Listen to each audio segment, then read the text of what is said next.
How's it going, everyone? Welcome to Dysfunctional Commentary. I am continuing my annual tradition of watching a lot of horror films throughout the month of October.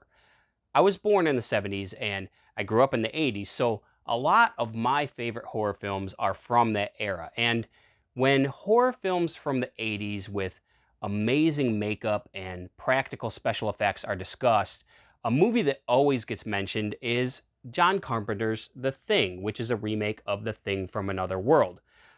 I absolutely love this movie, and the effects in it are truly amazing. But let's not forget about another movie from the 80s, also a remake, which also has just incredible makeup and practical special effects, and that is David Cronenberg's The Fly.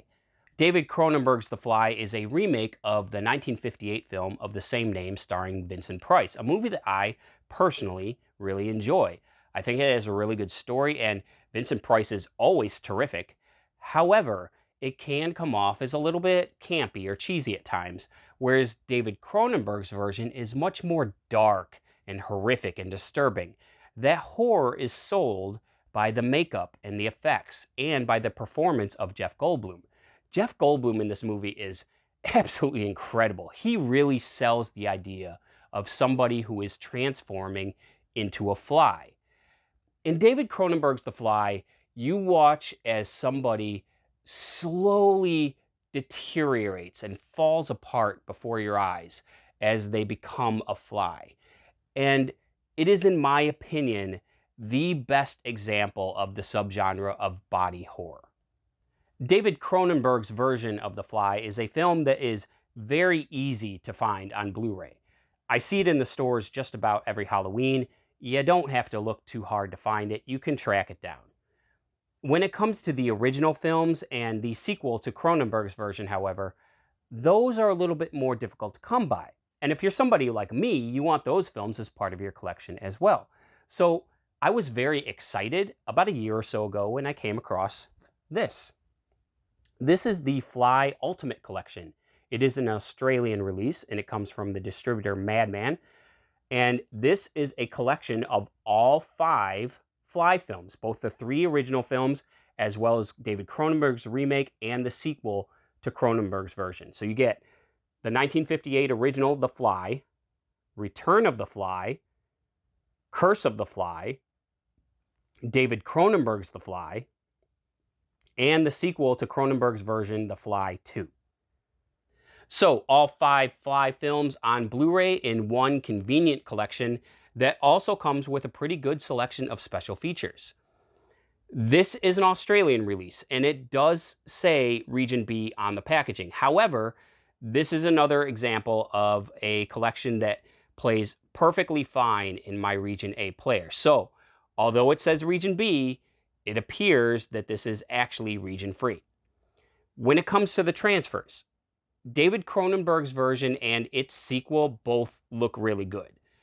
The original versions can look a little bit grainy, but that's really not uncommon for films of that age. And I will say that they look better to me than any of the DVD versions of those films that I had seen previously. So I definitely love this collection. I think it might be out of print now. I'm actually not entirely sure, to be perfectly honest, but I paid around $50 for my copy, and I still see it listed online for around that price. So this would usually be the time that I would say that if this is something that you are at all interested in, to try and track down your own copy so you can add it to your collection. I would definitely recommend doing so. But I'm actually not going to do that. I'm going to say maybe hold off for a couple of months. And the reason that I'm saying that is that Scream Factory has recently announced that they are releasing their own Fly collection in December.